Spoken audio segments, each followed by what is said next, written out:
श्री सद्गुरु परमात्मने नमः। श्री रामचंद्राय नमः।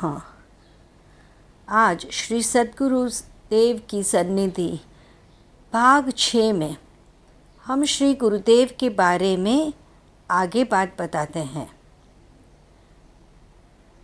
पेज 303। माता पिता गुरु से क्या होता है? गुरुदेव बताते हैं, मनुष्य मात्र जीवन में जन्म से मृत्यु पर्यंत भिन्न भिन्न वातावरण में से पसार होता है। भिन्न भिन्न वातावरण के कारण रहन सहन में, शिक्षा में, विचारों, भावनाओं में, व्यावहारिक जीवन में कई परिवर्तन होते ही हैं। चाहे कितनी भी कैसी भी प्रतिकूल परिस्थिति में से जीवन निकल रहा हो, मनुष्य के हृदय में उच्च आदर्शों की ठोस नींव होती है, तो फिर उसके मानवीय जीवन में पशुवत आचरण स्थान नहीं पा सकता। माता पिता ही मनुष्य के सच्चे गुरु है। इस प्रकार माता पिता मनुष्य के सबसे बड़े शत्रु भी है, कारण कि मानव में जितने भी गुण अवगुण हैं वे माता पिता से और मानव के पूर्व जन्म से ही उसको मिलते हैं। माता पिता के संस्कार मुख्य होते हैं। प्राणी मात्र में आत्मीयता रखने का पाठ केवल मनुष्य ही पढ़ा सकता है। गुरु के वचनों से प्राणी मात्र में समान दृष्टि का भाव, सर्व में वो ही एक ही परम तत्व व्याप्त हो रहा है, ऐसा दृढ़ विश्वास मनुष्य अपने चित्त में स्थापित कर सकता है। और मनुष्य जीवन का आदर्श ही यह प्राणी मात्र में आत्मीयता का भाव है। मानवता की सेवा करने वाले को अपनी आत्मीयता को मानवता के कण कण में विलीन कर देने का है। इस प्रकार की सेवा को करते करते मानव अपने जीवन को दिव्यता के सर्वोच्च शिखर तक ले जा सकता है, जिसमें मानवता है, भगवान का दृढ़ विश्वास है तथा कर्तव्य अकर्तव्य का भान और ज्ञान है। वही वास्तव में अनुकरणीय है, पूजनीय है। जिसके आदर्शों में, आचरणों में गुरुता है, वही गुरु है। श्री गुरुदेव जैसा कृपालु कोई हो सकता है? एक गाय को यदि सूखा घास मिले तो सिर्फ उसका पोषण होता है, और यदि उसे हरा घास, खोड़ आदि मिले तो वह पुष्ट होकर ज़्यादा दूध भी देती है। साधु गाय है। सूखा घास यानी सांसारिक प्रश्न और दुख है जो लोग मेरे से हल करना चाहते हैं। हरा घास यानी सत्संग से साधु का मन प्रसन्न होता है। श्री गुरुदेव जैसा कृपालु कोई हो सकता है? पृष्ठ 230। टेढ़े आदमी को कोई पूजनीय मानेगा, परंतु टेढ़े आदमी भी अच्छी संगति से आदरणीय बन जाता है।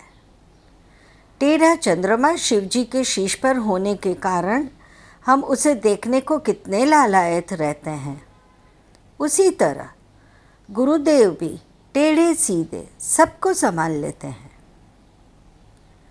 गुरु समदेव नहीं, जान भजो कर नेम, कर कृपा देवे सकल पदार्थ क्षेम। जन्मांतर में ईश्वरी हमारे साथ होगा। जन्म के पहले भी वही था और मध्य में भी वही है। मैं सदैव चाहता हूँ कि प्रत्येक मानव अपने भीतर के खजाने को देखे और अनुभव करे कि उसके पास अपरिमित खजाना है। परमात्मा पूर्ण है और उनका संकल्प भी पूर्ण है। हमारी बुद्धि अपूर्णता के कारण उसको ग्रहण करने में असमर्थ है। रात 9 बजे श्री देवकरण भाई आदि आए तब श्री गुरुदेव ने कहा,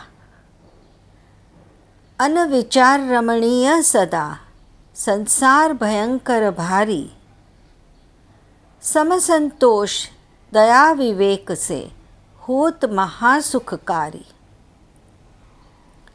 संसार को भयंकर क्यों कहा है? बेविचारे संसार में हम पड़ जाते हैं तो वह भयानक हो जाता है और विवेक से, संतोष से इससे उबर जाते हैं तो यही संसार सुखदायी हो जाता है, रमणीय हो जाता है। श्री देवकरण भाई पूछते हैं, बापू अब आप आराम कीजिए, हम रजा लेते हैं। श्री गुरुदेव जवाब देते हैं, साधु तो किराए की घोड़ा गाड़ी है। अरे बाबा, तुम चले जाओगे तो अभी दूसरा आकर बैठेगा। जीवन का नाम ही मृत्यु है। जन्म काहे को, मृत्यु को। फिर यह जीवन व्यर्थ क्यों जाए? जब तक शरीर में रक्त का एक बिंदु भी रहे तब तक हम लोगों के उपयोग में आ सके, यही विचार रखें। चंदूभाई मजीठिया को फोटो में लिखा, समत्व साधु रखना चाहता है पर परिचय का ममत्व उससे बड़ा रोड़ा है, अवरोध है। पेज 236 पे अब लिखा है, कौन अभयदाता है? गुरु और शिष्य का नाता गोसाई जी ने इस तरह बताया है। शिष्य को ऐसा चाहिए गुरु को सर्वस्व देत, गुरु को ऐसा चाहिए शिष्य से नहीं लेत। गुरु लोभी शिष्य लालचू, दोनों खेले दाव, दोनों बूढ़े बापड़े बैठे पत्थर की नाव। हरई शिष्य तन शोक न हरई, सो गुरु घोर नरक महु परई। मानस जी यह कहती है। क्या इसके लिए गुरु हैं जो शिष्य की पीड़ा का कोई विचार ही न करे? जब मनुष्य संतप्त होता है, चाहे किसी भी कारण से, तब वह गुरु के पास जाता है। अपार सागर समुद्र मध्य, निमज्जता में शरणम किमस्ति।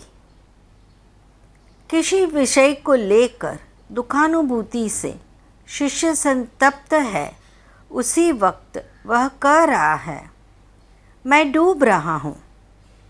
तब कौन अभयदाता है? आपको एक गल्प सुनाऊं?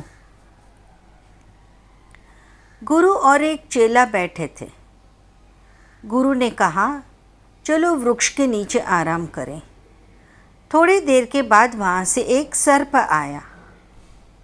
गुरु जी ने सांप से पूछा, क्या चाहिए? सांप बोला, मुझे तुम्हारे शिष्य का खून चाहिए।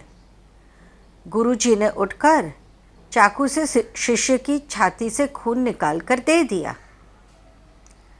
चेला जी ने आँख खोली, गुरु जी को देखकर फिर बंद कर ली। कोई सवाल जवाब नहीं किया। दोनों उठकर चल दिए। दूर खड़ा एक आदमी यह सारी क्रिया देख रहा था। उससे नहीं रहा गया। उसने पास आकर शिष्य से पूछा, तुमने कोई प्रश्न नहीं किया? शिष्य ने हंसकर कहा, ये मेरे गुरुदेव हैं, मेरे रक्षक हैं। ये जो भी करेंगे मेरे हित में करेंगे, इसमें पूछने की क्या ज़रूरत है? माता पिता, वडिल और गुरुदेव कभी भी तुम्हारा बुरा अनिष्ट नहीं सोचेंगे, विश्वास करना चाहिए। अब पृष्ठ 2:22 पर बताया है, श्री गुरुदेव दृष्टि से पोषण करते हैं। 21/7/67 गुरु पूर्णिमा संवत 2023 सुबह 7 का समय है। कंपाउंड में भक्तजनों की भीड़ लगी है। आप श्री के लिए एक पुष्प मंडप के मध्य में पाट पर आसन रखा है। श्री गुरुदेव अपने कमरे में से बाहर पधारे। श्री चरण स्पर्श के लिए सबने धक्का धक्की कर दिया। पूज्य श्री शांत चित्त से देख रहे हैं। फिर कहा, जब सभा लगी हो तब अपने को प्रणाम कैसे करना चाहिए? श्री रघुनाथ जी ने हमें बतलाया है, परंतु यहाँ पर तो कोई सुनता ही नहीं है। या तो आप लोगों को सुनने की आदत पड़ गई है, या फिर मेरी कहने में कहीं गलती होती है। जहाँ सभा हो, प्रणाम हो, वहाँ किस तरह प्रणाम करना? गुरु ही प्रणाम मन ही मन कीन्हा। परंतु आप लोग न जाने क्या समझते हैं। प्रणाम और वंदन अलग अलग वस्तु है। जब सभा लगी हो, प्रार्थना चलती हो, तब मन से ही प्रणाम कर अपनी जगह पर बैठ जाना चाहिए। जिनको हम गुरु मानते हैं, उनकी दृष्टि कछुआ जैसी होती है। कछुआ रहता है पानी में और उसके अंडे रेती में रखता है, मगर उसकी दृष्टि उसी पर रहती है और उसी से उसका पोषण होता रहता है। उसी तरह हमें भी गुरुदेव दृष्टि से पोषण देते हैं। गुरु किसी व्यक्ति विशेष नहीं है, नाम मात्र नहीं है। गुरु प्रकाशकारी होता है। हम चाहे कहीं भी हो, परंतु गुरुदेव हमारी भावना जानते हैं, समझते हैं और हमारी ओर देखते हैं। यह सदैव ध्यान में रखना चाहिए। भावना इतनी प्रबल वस्तु है कि हम मनुष्य में देवत्व प्रकट कर सकते हैं। मृत्तिका की मूर्ति में या काष्ठ में प्रभु नहीं है, भावना में है। भावना प्रभु को इसमें से प्रकट करती है। न देवो विद्यते काष्ठे न पाषाणे न मृण्मये भावे ही विद्यते देव तस्मात् भावो ही कारणम। हमारी भावना से ही वे सब में ओतप्रोत हैं। कल मैंने गुरु पूजन और गुरु पूर्णिमा के लिए थोड़ा कहा था। आज अच्छी तरह उस पर विचार करें। गुरु तत्व का यदि अच्छी तरह हमको अनुभव हो जाए तो फिर सामीप्य दूरी रहती ही नहीं। गुरु एक देशीय नहीं होते।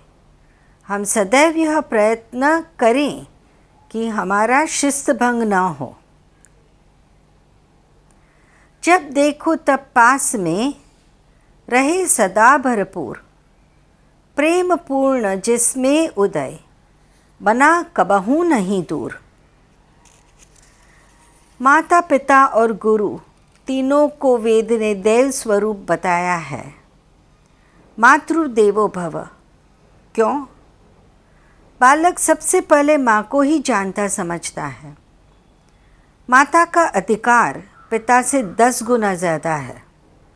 इसलिए पहले माता, फिर पिता और पीछे गुरु।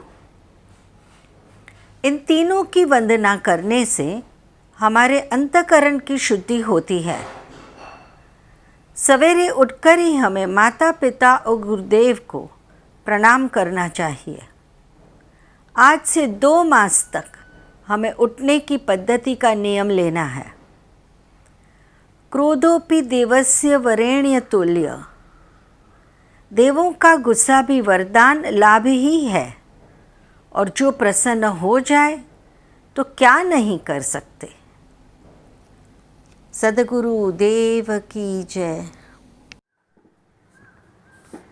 अब पेज 12 पर दिव्य जीवन संघ की परिषद में श्री गुरुदेव अखिल भारत दिव्य जीवन संघ परिषद 1 अंक राजकोट 1967 में से उद्धृत तथा वीरनगर के श्री मनसुख भाई स्वामी के द्वारा प्राप्त व श्री पुरुषोत्तम भाई गांधी द्वारा की गई टेप प्राप्त है।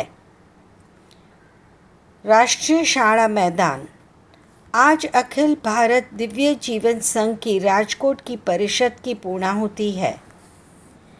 इस अवसर पर आशीर्वचन देने के लिए पूज्य श्री रणछोड़दास जी महाराज ने निमंत्रण स्वीकारा था। वे उसी रोज सुबह 11 बजे बंबई से हवाई जहाज से राजकोट पधारने वाले थे। पूर्णाहुति सभा सुबह 9 बजे से प्रारंभ हो गई थी। स्थान पर भाविकों की भारी भीड़ थी। बराबर 11 बजे समाचार मिले कि पूज्य श्री रणछोड़दास जी महाराज हवाई अड्डे पर आ पहुँचे हैं और कुछ मिनटों में ही परिषद मंडप में पधारेंगे। जनता उनका सत्कार स्वागत करने को व आपका पुनः दर्शन करने को अधीर हो उठी थी। दर्शन के लिए भारी भीड़ में लोग उमटे थे। पूज्य श्री चिदानंद जी महाराज ने श्री राम जय जय राम का संकीर्तन उन परम संत के सत्कार के प्रारंभ में किया और पूज्य श्री महाराज श्री को लेकर मोटर आ पहुँचे। जन समूह ने श्री सद्गुरुदेव की जय घोष से उत्साह से स्वागत किया। भक्तों की भीड़ में से अत्यंत परिश्रम पूर्वक पूज्य श्री महाराज श्री को मंच पर पहुंचाए गए। श्री चिदानंद जी महाराज ने पूज्य श्री महाराज श्री को साष्टांग दंडवत प्रणाम के साथ सत्कार किया। मंच पर 2 महान संत पूज्य श्री स्वामी चिदानंद जी महाराज और पूज्य श्री रणछोड़दास जी महाराज का अलभ्य और चिर स्मरणीय मिलन भया। इस दृश्य को कई कैमरा ने पकड़ लिया। साथ साथ असंख्य भक्त लोगों के हृदय में भी बैठ गया। डॉक्टर अदरव्यू जी ने पूज्य श्री चिदानंद जी महाराज को पूज्य श्री रणछोड़दास जी महाराज का सत्कार सारी जनता की ओर से करने की प्रार्थना की। प्रथम तो पूज्य स्वामी जी ने ना हाँ की और कहा कि इन महान संत का स्वागत सत्कार करने को मेरे पास पर्याप्त शब्द नहीं है।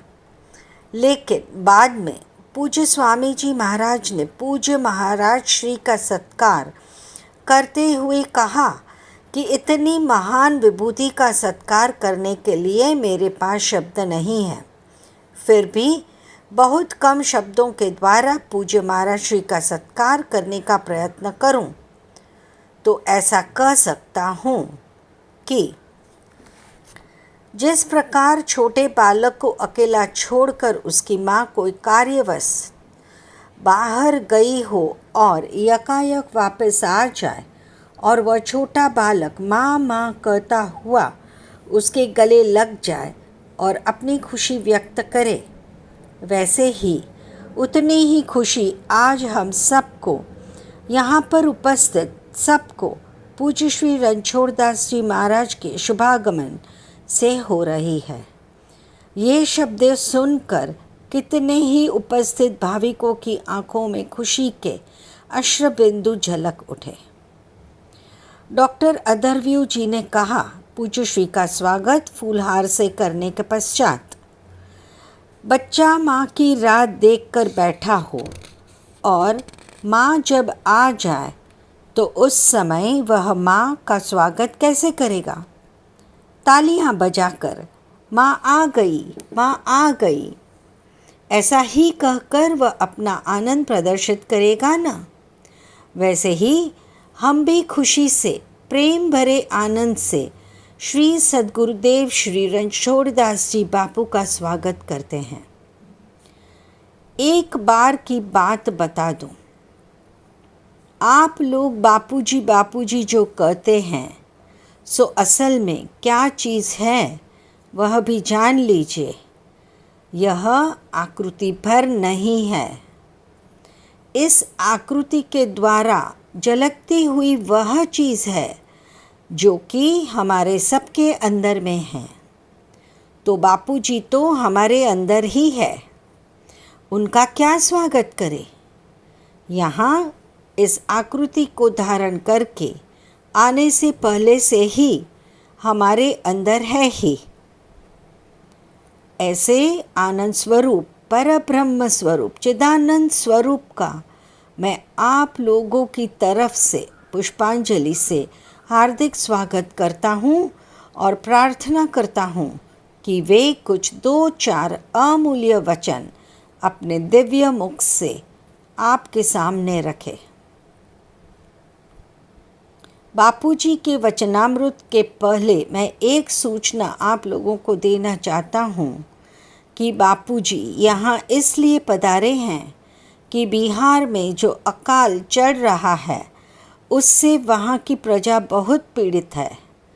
उनकी सहायता करने के लिए अन्न के प्रबंध की योजना लेकर वे यहाँ पधारे हैं ताकि उनके सेवक लोग वहाँ जाकर पीड़ित प्रजा को अन्न की सहायता करें। अब हम आगे बापू के कई वचन, कई प्रवचन और कई अच्छी अच्छी बातें सुनेंगे।